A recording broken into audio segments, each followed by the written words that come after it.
जदी नजर में कोई बेटाई मेरे जिला गोरखपुर से बच के ना जाई मेरे।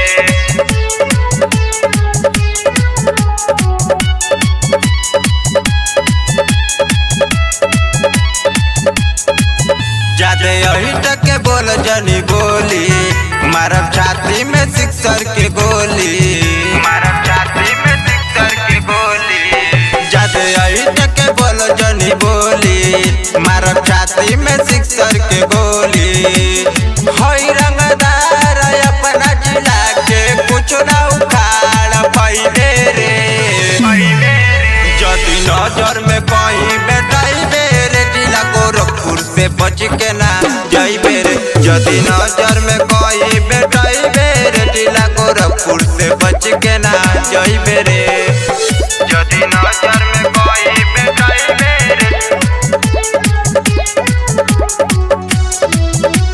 जिला गोरखपुर से बच के ना जाइबे रे।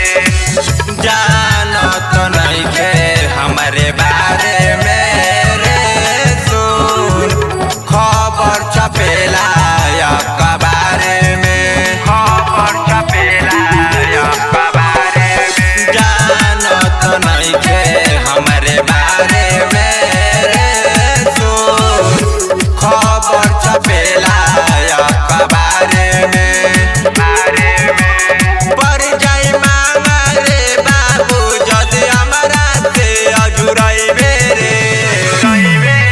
जदी नजर में कहीं बेटाई बेरे जिला गोरखपुर से बच के ना जाइबे रे। जदी नजर में कहीं बेटाई बेरे जिला गोरखपुर से बच के ना जाइबे रे। जदी नजर में कहीं बेटाई बेरे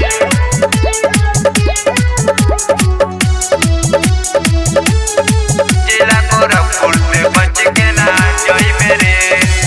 देवा शिवम से तेली है जानी बंगारे, हवे रंगदारी हमर धंधा रे, हवे रंगदारी हमर धंधा रे। मनीष मुस्कान से तेली है जानी बंगारे, हवे रंगदारी हमर धंधा रे, धंधा रे।